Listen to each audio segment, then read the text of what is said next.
One prolonged blast means that a big boat's leaving the harbor. The 3 short ones, you're going in reverse. That's why we do that. Yeah, the bell horn. So, good morning. Good morning. Nice to see you all. Welcome aboard the Lake Queen 2. I am Leanna. I will be your Park Service commentary, I guess. Yellowstone has been my home for the last few years. This is now my 7th season in the park. I live here both in the summer and in the winter, so if you have any questions about anything pertaining to the park, even if it's not something I'll be talking about, please feel free to ask me. I do an excellent job at kind of going off topic and wondering about other things and what I'm supposed to be, talking about. But I welcome questions. I'm not afraid of them. So just don't do it on purpose to try and stuff me. Okay. So right now we are traveling through the Bridge Bay Marina, and there are actually 3 different parts to it. The furthest part away from us is the national park kind of stations of where they park their boats. In the middle here is the Xanterra rent-a-boats or rent-a-sections, so you can rent rowboats or a motorboat. You can even rent a guide, a fishing guide, to fish or just for another scenic cruise, what have you. And then this last bit here is for private boats. Does anyone own a boat? You own a boat? Do you want to come live here next summer? No, it's too high.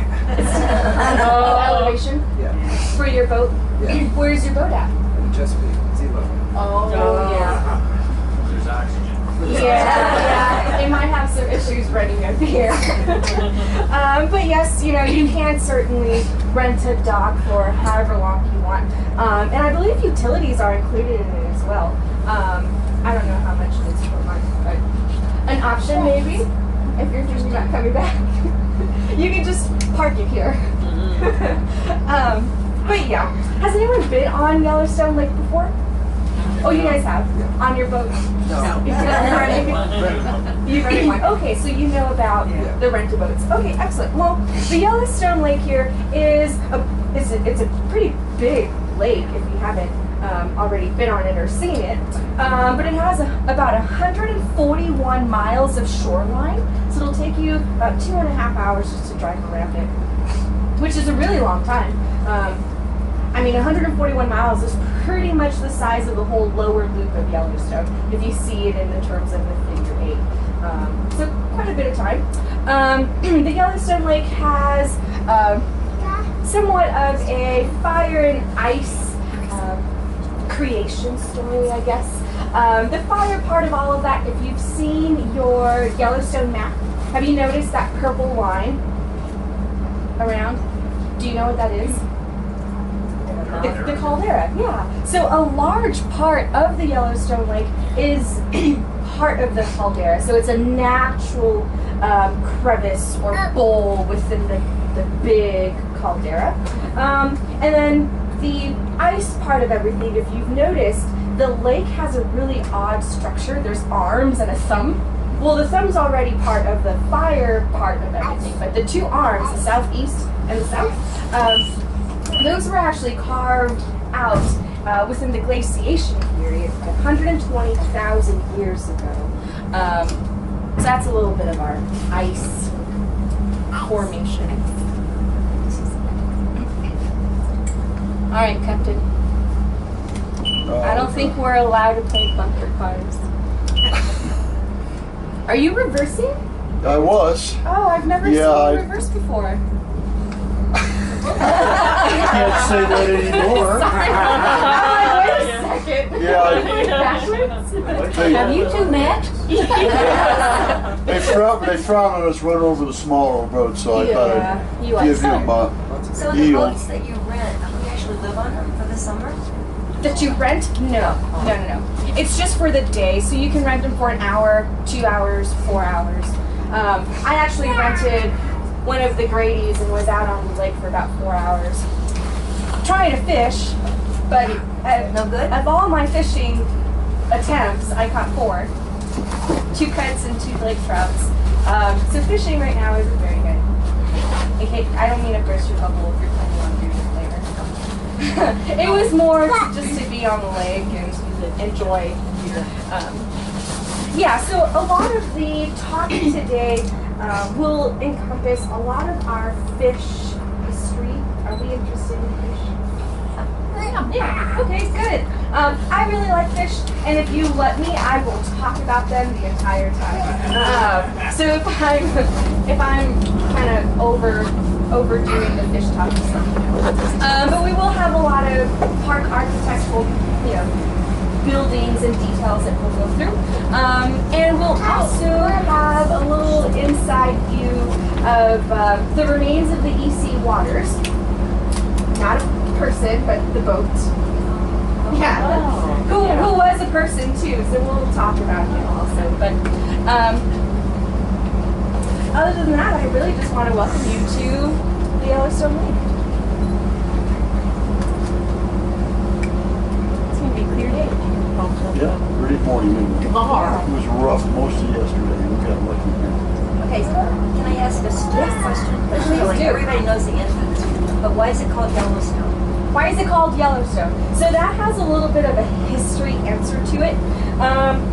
Yellowstone has a very prominent Native American history. We have about 26 Native American tribes.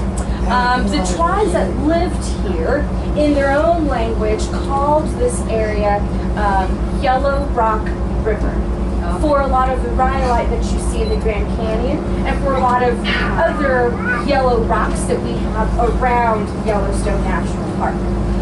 When we had the first Euro-American explorations, 1870, 1871, they, of course, is the fishing bridge.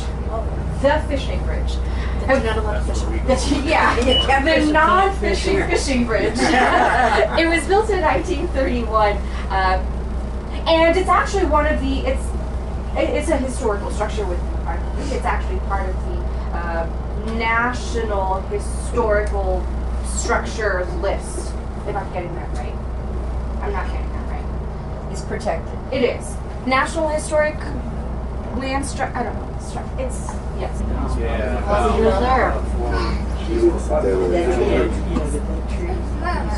Right up on the other side. Good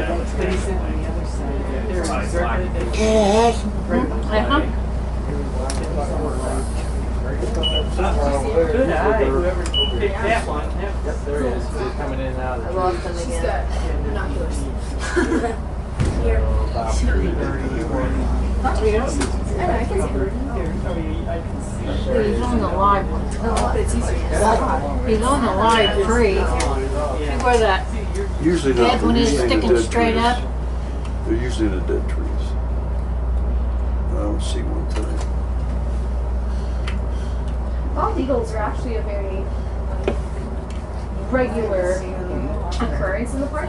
If you've ever visited in the winter, or if you plan to come in the winter, you see them by the dozens. Yeah. Dozens. Yeah. They migrate down from Alaska. Oh, dude. Yeah, I don't And know. it's a long-lived bird. They can reach 30, 35 years. Oh, really? Yeah. So, anyway, do you want to talk about the lake? How much do they weigh? Are they big? Well, like I said, the Lake Hotel was built in 1891. And at that time, you were coming in within a train, and then you would hop onto a stagecoach. And during this period of time, Mr. E.C. Waters was a gentleman, a concessionaire in the park. And he was a very opportunistic gentleman, opportunistic in the form that he would try and manipulate you to take a little bit more money off of him to put in his pocket. And so Mr. E.C. Waters was the owner of the Yellowstone Boat Company. He owned a big boat, 125 passenger boat by the name of the Zilla, which opened or started running within 1891, obviously, because that's the time the Lake Hotel opened. And so Mr. Waters would advertise to people coming in on a stagecoach saying, you've been on this stagecoach, you've been driving around the park, It's been bumpy, it's been hot, it's been dusty. Why don't you get off that dusty, bumpy road, hop aboard my Zilla, pay me a little extra money, and I will take you on a nice scenic cruise to your final destination, the Lake Hotel. So because he was a gentleman who was always thinking about ways of making more money, making a profit, he eventually had enough money, approximately $60,000, to buy a bigger, badder boat. This bigger boat was able to hold up to 500 people. Okay, he bought this boat. He named it after himself, the EC Waters, with the hopes, with the intention of having on board more people to make more money. Well, Mr. EC Waters had already gained a reputation of being, again, a manipulator, of being someone that wasn't solely into the resource of the park, but simply rather to make a little money off of people wanting to see the resource. Well, the EC Waters was a boat that never got to see any people because park authorities didn't give him certification to do that. Because the park authorities already knew the only reason why he wanted this bigger boat was to make more money. And so the EC Waters was essentially, not parked, but docked. It's like, what's the word for a boat? Docked. Anchored. Anchored. Oh, ooh, fancy. Right here, actually. Right about where we are. Yeah. It was anchored. Exactly. So it was anchored or docked. Yeah, because if you have a dock, you would need a structure to dock it, right? Okay. Putting two and two together. So the EC Waters was docked here or anchored here. And over the course of a few years, the boat eventually made its way to the shoreline of the Stevenson Island. And what we can see today on more of our starboard side is essentially the remains of the EC Waters. The EC Waters sat here for almost 20 years. It was used more of a warming hut in the winter. It was used as a storage facility for the fisheries department. So it didn't really have any major use other than it becoming an eyesore. So by 1930, park rangers, without permission,